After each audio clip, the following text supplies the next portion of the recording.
आज इस स्टोरी को पढ़ते हैं और इसको ग्रामेटिकली एनालाइज करते हैं। गाइस, अगर आप डेली बेसिस पर इस तरह ग्रामर को तोड़-तोड़ कर समझते हैं और एनालाइज करते हैं, तो बहुत जल्द आपकी ग्रामर भी इम्प्रूव हो जाएगी और इंग्लिश भी इम्प्रूव हो जाएगी और ग्रामर और इंग्लिश के पैराग्राफ समझने में बहुत आसानी होगी। तो आइए समझते हैं। Let's get started. The flamingo and the turtle. Flamingo और राजहंस को बोलते हैं राजहंस और कछुआ। अब यहाँ से हम इसको देखते हैं, तोड़ तोड़ कर समझते हैं वर्ड बाय वर्ड। वंस, एक बार, देयर वाज, था, ह्यूज, बड़ा, ओल्ड, पुराना, ट्री, पेड़, नियर, पास में, ए रिवर, एक नदी के। एक बार था बड़ा पुराना पेड़ एक नदी के पास में। अब हम इसको पार्ट ऑफ स्पीच के अकॉर्डिंग देखते हैं। वंस हमारा एडवर्ब है। एडवर्ब यह किसी वर्ब या एडजेक्टिव को मॉडिफाई करता है या डिस्क्राइब करता है, या दूसरे एडवर्ब को भी क्या करता है, या मॉडिफाई या डिस्क्राइब करता है। और ये एडवर्ब ऑफ टाइम है, यानी एक बार। एडवर्ब बताता है कि काम कैसे हुआ, कब हुआ, क्यों हुआ, इस तरह एडवर्ब काम करता है। और यहाँ पर ये वंस एडवर्ब ऑफ टाइम है, क्योंकि टाइम को बता रहा है कि एक बार। देयर क्या है, एक्सप्लेटिव प्रोनाउन है। ये एग्जिस्टेंस को इंट्रोड्यूस करता है, किसी चीज के एग्जिस्टेंस को बताता है। यानी कि देयर मौजूद, वाज था। वाज क्या हमारे यहाँ पर मेन वर्ब का काम कर रहा है। जब वाज के बाद कोई नाउन आता है, मोस्टली ऐसा ही होता है कि वो मेन वर्ब का काम करता है। और जब वाज के बाद आईएनजी फॉर्म आए या वर्ब की थर्ड फॉर्म आए, तो ये मोस्टली हेल्पिंग वर्ब बनता है। लेकिन जब इसके बाद मोस्टली नाउन आता है, तो ये मेन वर्ब का काम करता है। बहुत बड़ा यानी कि बड़ा था। ओल्ड क्या हमारा, ये एडजेक्टिव है और ह्यूज भी एडजेक्टिव है। ह्यूज ये एडजेक्टिव ऑफ क्या है, साइज है, यानी साइज को बता रहा है। ओल्ड क्या है हमारा, ये भी एक एडजेक्टिव है। ये एडजेक्टिव ऑफ एज है, ये एज को डिस्क्राइब कर रहा है। ट्री क्या है हमारा, ये नाउन है। नियर क्या है हमारा, ये एक प्रीपोजिशन है जो बता रहा है कि नदी के करीब एक पुराना पेड़ है। ए क्या है हमारा, ये इंडेफिनिट आर्टिकल है। किसी स्पेसिफिक नदी की बात नहीं हो रही है, बल्कि एक नॉन स्पेसिफिक नदी की बात हो रही है। इसलिए हमने रिवर से पहले अ का यूज किया है। ए क्या है हमारा, इंडेफिनिट आर्टिकल है। रिवर क्या है हमारा, ये नाउन है। अब जब भी नेक्स्ट पैराग्राफ या सेंटेंस में रिवर का जिक्र आएगा, तो वहां पर रिवर से पहले हम अ न लगा करके बल्कि द का यूज करेंगे, क्योंकि अब ये स्पेसिफिक रिवर बन जाएगी, क्योंकि इसका एक बार जिक्र हो चुका है। और अब हम उसी नदी का जिक्र करेंगे जो हमारे जहन में है, यानी पहले जिसका हम बता चुके थे। तो अब ये जब हम इसका सेकंड टाइम जिक्र करेंगे, तो रिवर फिर वहां पर स्पेसिफिक रिवर होगा, तो इसलिए इससे पहले द का यूज करेंगे नेक्स्ट टाइम। देखते हैं next sentence. That tree was home to many flamingos. The हमारा, पहले इसको ट्रांसलेट कर लेते हैं। पेड़ था, होम घर, टू मैनी चंद, फ्लेमिंगोस राजहंसों का। यानी वो पेड़ घर था कुछ राजहंसों का। इसको ग्रामेटिकली देखते हैं। द हमारा डेफिनिट आर्टिकल है, यानी इस पेड़ को बता रहा है जिसका जिक्र पहले आया था। यहाँ पर ये पेड़ है, अब इसी को यहाँ बता रहे हैं, क्योंकि ये पेड़ स्पेसिफिक हो गया। क्योंकि सेकंड टाइम जब पेड़ का जिक्र आया, तो पहले एक बार इसका जिक्र हो चुका, तो इसलिए भी स्पेसिफिक पेड़ हो गया। इससे पहले हमने द आर्टिकल का यूज किया है। द हमारा डेफिनेट आर्टिकल है। ट्री हमारा ये नाउन है। वाज हमारा यहाँ पर वर्ब का काम कर रहा है। और होम भी हमारा क्या है, ये भी नाउन है। टू हमारी एक प्रीपोजिशन है। और मैनी क्या है, ये हमारे डिटरमिनर है। डिटरमिनर ऑफ क्वांटिटी, यानी कि क्वांटिटी को डिस्क्राइब कर रहा है। फ्लेमिंगोज ये हमारे नाउन है, प्लूरल नाउन है।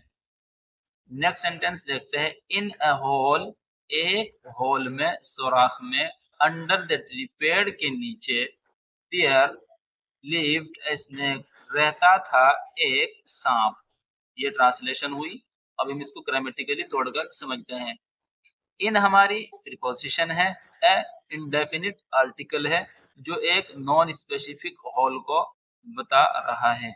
होल हमारा नाउन है, अंडर प्रीपोजिशन है, द डेफिनिट आर्टिकल है क्योंकि द का यूज यहाँ पर तीसरी बार हो रहा है, ट्री का यूज तीसरी बार हो रहा है, इसलिए ये ट्री अब नो इसलिए ट्री अब नॉन स्पेसिफिक नहीं रहा बल्कि स्पेसिफिक ट्री की बात हो रही है, इसलिए ट्री से पहले द का यूज किया गया है।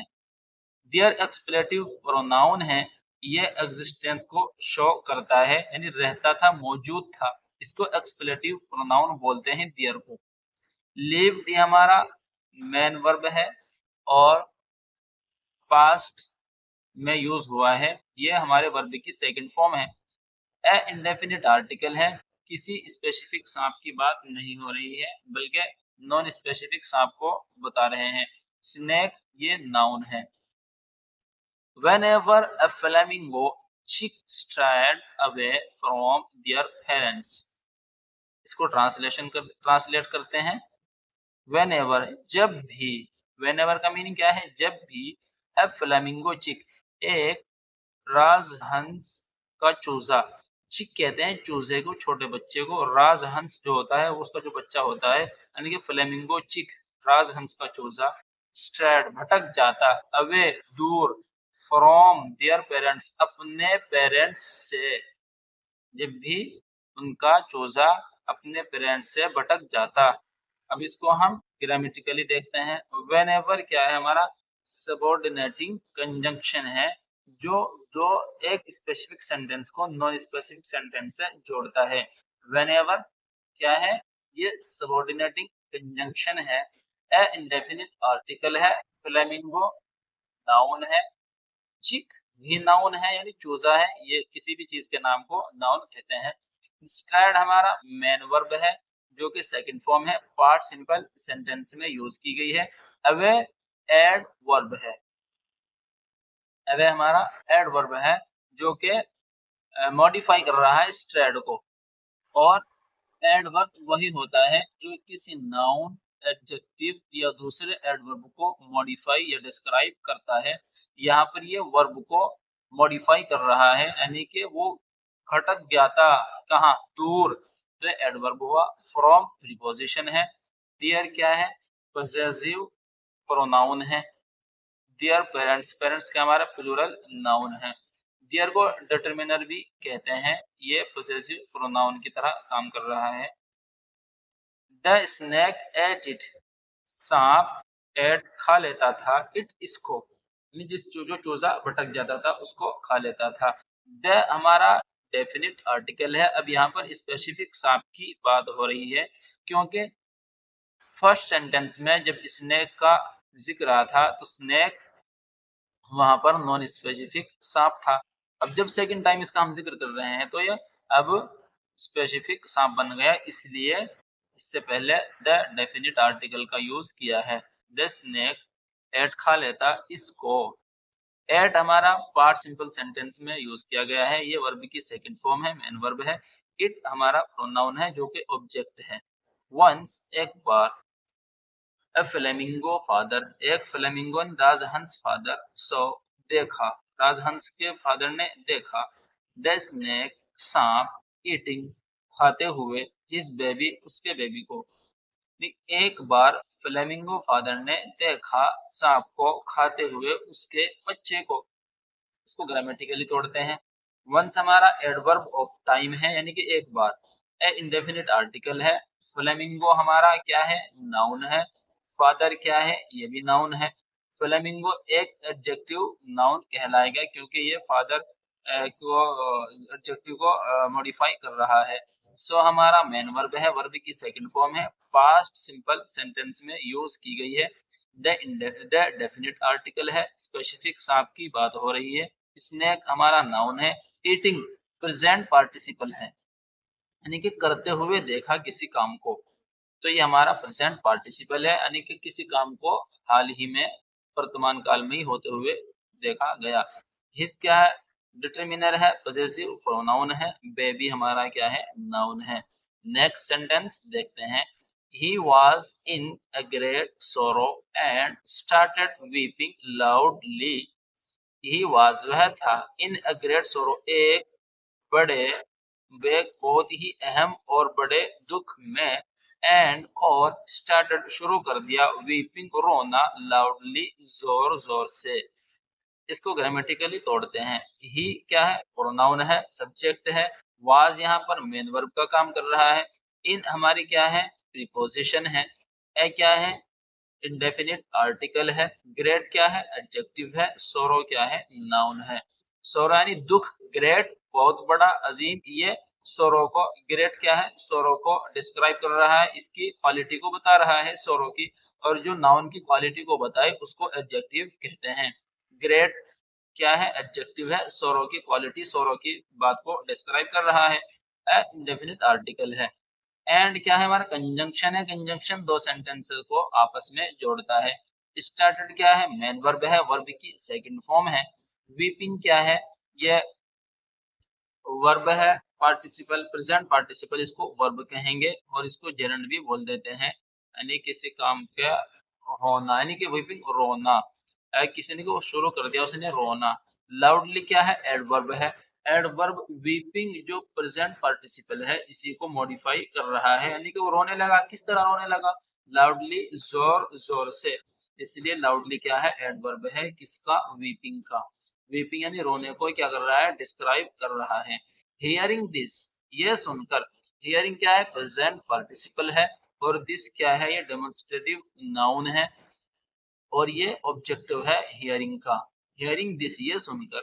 अ टर्टल फ्रॉम द रिवर, नदी से एक कछुआ, आस्क ने पूछा, हिम उसको, why he was weeping, why क्यों, ही वाज वह, वीपिंग रो रहा था, वह क्यों रो रहा था, नहीं वह क्यों रो रहा है। देखते हैं इसको ग्रामेटिकली। अ इंडेफिनिट आर्टिकल है, टर्टल नाउन है, फ्रॉम प्रीपोजिशन है, द डेफिनिट आर्टिकल है, रिवर नाउन है, आस्क मेन वर्ब है, वर्ब की सेकंड फॉर्म है, हिम प्रोनाउन है, व्हाई कंजंक्शन ऑफ क्वेश्चन है, यानी क्वेश्चन हो रहा है, ये एडवर्ब के तौर पर ही काम कर रहा है। वीपिंग के बारे में पूछ रहा है कि क्यों, वजह पूछ रहा है रोने की। ये क्या है? प्रोनाउन है ऑफ सब्जेक्ट, यानी सब्जेक्ट का प्रोनाउन है। वाज यहाँ पर हेल्पिंग वर्ब का काम कर रहा है, क्योंकि वीपिंग आईएनजी फॉर्म से पहले आ रहा है। अगर वाज के बाद कोई नाउन होता, ये एडजेक्टिव और प्रीपोजिशन होती, तो फिर वाज हमारा वर्ब का काम करता। लेकिन इसके बाद जब कोई वर्ब आता है, आईएनजी फॉर्म आए, वर्ब की थर्ड फॉर्म आए, तो फिर ये वाज हेल्पिंग वर्ब का काम करता है। द फ्लेमिंगो, फ्लेमिंगो राजहंस ने टोल्ड बताया, एवरीथिंग हर बात, हर चीज, तमाम चीजें, एंड और टोल्ड बताया, दैट कि ही वांटेड वह चाहता था, टू टेक लेना, रिवेंज बदला। द डेफिनिट आर्टिकल है, फ्लेमिंगो नाउन है, told main verb of past simple sentence है, यानी कि पास्ट सिंपल सेंटेंस में वर्ब की सेकंड फॉर्म ही यूज की जाती है। एवरीथिंग बताइए इसको, हर चीज। एंड और ये हमारा कंजंक्शन है। टोल्ड हमारा वर्ब की सेकंड फॉर्म है। दैट क्या है? सबऑर्डिनेटिंग कंजंक्शन है, क्योंकि ये पिछले दो सेंटेंस, इस सेंटेंस को अगले से जोड़ रहा है। सबऑर्डिनेटिंग कंजंक्शन है कि यानी कि इसकी एक्सप्लेनेशन कर रहा है पिछले सेंटेंस की अगले की तरफ। यही प्रोनाउन है। Wanted second form of verb है। टू की प्रीपोजिशन है। टेक वर्ब है। रिवेंज भी नाउन है। इसको जेरंड भी बोल देते हैं। टू टेक यानी लेना, रिवेंज बदला। बट द टर्टल लेकिन कछुआ, हैड था, यानी कछुए के पास था, ऑलरेडी पहले से ही, मेड अ प्लान, ये इस तरह हम इसको देखेंगे। बट द टर्टल लेकिन कछुआ, had already made a plan बना चुका था एक प्लान, टू टेक रिवेंज बदला लेने का, फ्रॉम फ्लेमिंगो राजहंस से, बिकॉज क्योंकि दे यूज्ड वह खाता था, टू ईट यानी कि दे यूज्ड टू ईट वह खाते थे, टर्टल्स बेबीज कछुओं के बच्चों को। बट कंजंक्शन है, द डेफिनेट आर्टिकल है, टर्टल नाउन है, हेड ये क्या है, हेल्पिंग वर्ब है, किसकी, मेड मैन वर्ब की। ये पास्ट परफेक्ट सेंटेंस में यूज हुआ है। ऑलरेडी क्या है, यह भी हमारा क्या है, एडवर्ब है क्योंकि ये मेड तो टाइम को बता रहा है पहले ही, तो इसलिए क्या है, एडवर्ब है। इंडेफिनिट आर्टिकल है, प्लान नाउन है, टू प्रीपोजिशन है, टेक ये वर्ब है ऑफ इंफिनिटिव, इंफिनिटिव वर्ब है, रिवेंज नाउन है, फ्रॉम प्रीपोजिशन है, फ्लेमिंगो नाउन है, बिकॉज ये एक हमारा क्या है, प्रीपोजिशन है, बिकॉज क्या कंजंक्शन है, ये रीजन बता रहा है। द प्रोनाउन है, सब्जेक्ट है, यूज्ड पास्ट सिंपल सेंटेंस है, यानी पास्ट में यूज किया जाता है किसी काम के लगातार होने को, यूज्ड। टू प्रीपोजिशन है, ईट वर्ब है, इन्फिनिटिव वर्ब है, टर्टल नाउन है। यहाँ पर जो एपॉस्ट्रोफी के बाद एस आता है तो इसका ट्रांसलेशन करते हैं काकी के, टर्टल्स बेबी, टर्टल कछुए के बच्चों, बेबीज भी नाउन है। सो इसलिए ही टोल्ड उसने बताया, एट ए प्लेस एक जगह पर, फार अवे दूर, फार भी एडवर्ब है, अवे भी एडवर्ब है, एट क्या प्रीपोजिशन है, ए इंडेफिनिट आर्टिकल है, प्लेस नाउन है, यानी कि उसने एक जगह पर दूर बताया। देयर लिव्स रहता है, अमंग गूस एक नेवला, देयर क्या एक्सप्लेटिव प्रोनाउन है, लिव्स प्रेजेंट इंडेफिनिट सेंटेंस है, लिव्स जो सिंपल सेंटेंस में यूज हुआ है, वर्ब के एंड में एस लगा है। ए इंडेफिनिट आर्टिकल है, मंगूज क्या है हमारा, नाउन है। Make a trial of fish, उसने जो मशवरा दिया ये कहा कि मेक अ ट्रायल बना लीजिए एक आजमाइश ऑफ फिश मछली को, मछली को एक यानी आजमाइश बनाइए, फ्रॉम हिज बोरो उसके बिल से, टू स्नेक्स होल सांप के बिल तक, यानी कि मछली को ले जाइए सांप के बिल तक। सो इसलिए दैट वो बाय ईटिंग द फिश मछली को खाकर यानी नेवला, द मंगोज विल रीच पहुंचेगा, ये हमारा फ्यूचर सिंपल सेंटेंस है। विल के बाद वर्ब की फर्स्ट फॉर्म का यूज किया जाता है तो वो फ्यूचर का सिंपल सेंटेंस होता है। मंगोज विल रीच द स्नेक सांप के पास पहुंचेगा, एंड किल इट और इसको मार गिराएगा, मार देगा। एंड कंजंक्शन है, किल वर्ब की फर्स्ट फॉर्म है, इट क्या है, प्रोनाउन ऑफ ऑब्जेक्टिव है। The flamingo became very happy, राजहंस हो गया बहुत खुश, एंड और डिड किया, द सेम बिल्कुल वही जो उसने कहा था, नहीं सेम बात की उसने।